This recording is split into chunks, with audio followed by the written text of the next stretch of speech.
मैं आपके लिए दो नए प्रोडक्ट्स लाया हूँ जो कंस्ट्रक्शन में यूज किए जाते हैं, जिनका नाम है armour joint and diamond doubles. ये बनता कैसे है, कहाँ कहाँ यूज किए जाते हैं, क्या क्या फायदे होते हैं और क्या क्या डिसएडवांटेज होते हैं। कैसे आप सभी का दोबारा स्वागत है हमारे channel TRP machines and tools पे, जहाँ पे हम कंस्ट्रक्शन से रिलेटेड इन्फॉर्मेटिव वीडियो प्रोवाइड करते हैं। मेरा नाम है राजीव गुप्ता। आज मैं आपके लिए दो नए प्रोडक्ट्स लाया हूँ जो कंस्ट्रक्शन में यूज किए जाते हैं, जिनका नाम है armour joint and diamond doubles. Video start करने से पहले इसके बारे में मैं थोड़ा सा बता देता हूँ कि यूज एग्जैक्टली कहाँ पे किए जाते हैं। उसके बाद हम इसके बारे में एंड अप जानेंगे, ये बनता कैसे है, कहाँ कहाँ यूज किए जाते हैं, क्या क्या फायदे होते हैं और क्या क्या डिसएडवांटेज होते हैं। बेसिकली आपके जो कंस्ट्रक्शन फील्ड में, वेयर हाउसेस में, आपके एयरपोर्ट्स में, बड़े बड़े मॉल्स में, वहां पे यूज किए जाते हैं ताकि जो रैंडम क्रैक्स आते हैं उन सबको अवॉइड कर सके। तो चलिए पहले डायमंड डबल के बारे में जान लेते हैं कि ये बनता कैसे है और इसके साइज क्या क्या आते हैं।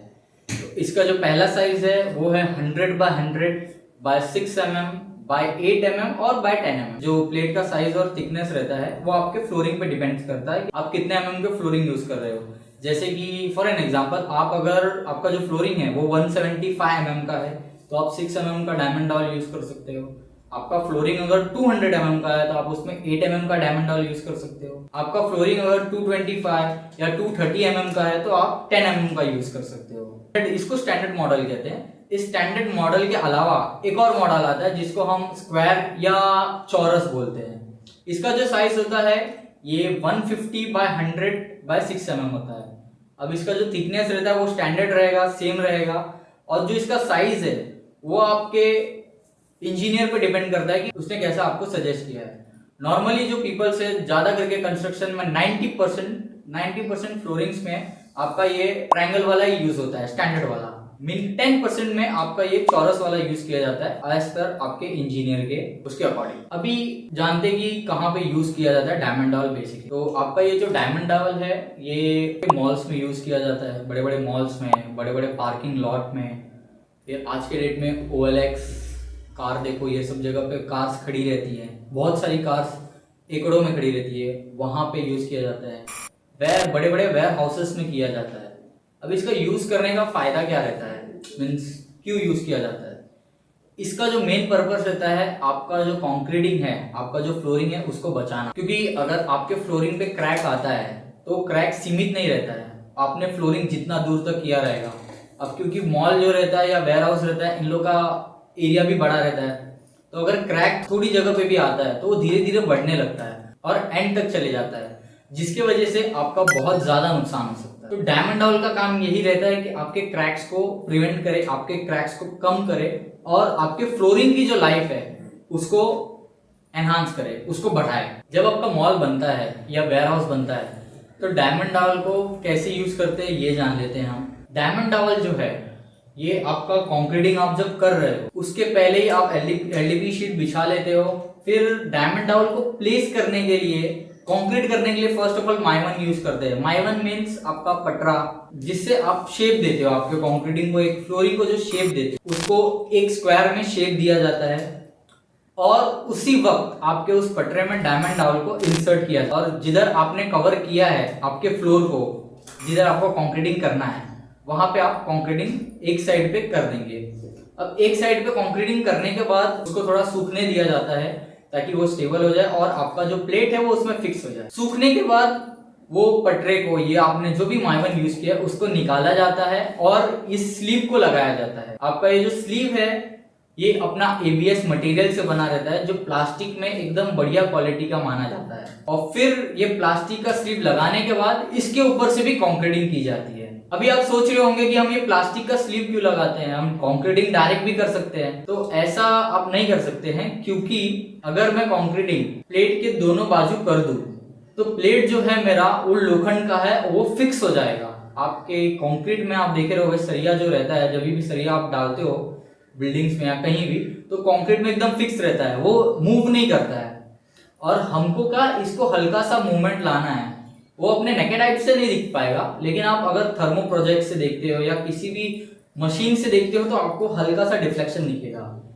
प्लेट अपना PVC क्या है, PVC आपका कंक्रीट में मिक्स नहीं होगा।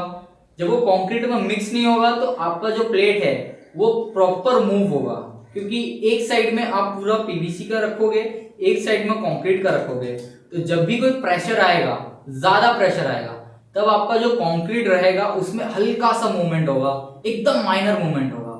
वो माइनर मूवमेंट के वजह से ही आपका वाइब्रेशन कम होता है, आपका फ्लोरिंग का जो लाइफ है वो बढ़ जाता है। डायमंड टॉवल जो है वो बहुत सारी जगहों पे यूज किया ही जाता है, साथ साथ में आर्मर जॉइंट का भी बहुत यूज किया जाता है। तो हमारा दूसरा प्रोडक्ट है आर्मर जॉइंट। आर्मर जॉइंट और डायमंड टॉवल में कुछ ज्यादा डिफरेंसेस नहीं है, ये दोनों सेम प्रोडक्ट है, इवन दोनों का काम भी सेम है। आपका जो डायमंड टॉवल है वो मॉल तक, एक छोटे मोटे मॉल या एक छोटे मोटे वेयरहाउस तक ही सीमित है। वेट रहता है, इतने वेट से ज्यादा नहीं झेल सकता। वहीं पे अपना जो आर्मर जॉइंट है, बहुत सारे वेयरहाउसेस आपने देखे रहेंगे। मुंबई में भिवंडी साइड में अगर आप जाएंगे तो वहां पे आपको बड़े बड़े वेयरहाउसेस दिख जाएंगे जो आधे आधे किलोमीटर लंबे रहते हैं। इस जगह पे क्या आपको आर्मर जॉइंट और डायमंड टॉवल दोनों का यूज करना पड़ता है, लेकिन ज्यादा करके आर्मर जॉइंट यूज करना पड़ता है। अगर आप कंपेयर करेंगे तो मॉल के मुकाबले आपके वेयर हाउसेस में ज्यादा वेट रहता है और ज्यादा मूवेबिलिटी होती है। मॉल में तो आपके आदमी आते हैं, एक आदमी का एवरेज वेट रहेगा 80 किलो, मैक्सिमम 90 किलो। और वहीं पे अगर आप वेयर हाउसेस में जाते हैं तो वेयर हाउसेस में ट्रक्स आती है जो जिनका वजन टन्स में होता है। तो डायमंड टॉवल जो है वो मॉल तक का वजन तो झेल सकता है, और मॉल के जो पीपल्स रहते हैं उन लोग के लिए डायमंड टॉवल वेरी यूजफुल है। जो मॉल्स बनाते हैं, जो मॉल्स की लाइफ बढ़ाना चाहते हैं, उन लोग के लिए तो डायमंड टॉवल बहुत बेस्ट है। लेकिन वेयर हाउसेस में ऐसा नहीं होता। अगर वेयर हाउसेस में मैं डायमंड टॉवल यूज करूंगा तो जो रिजल्ट चाहिए वो उतना नहीं आएगा।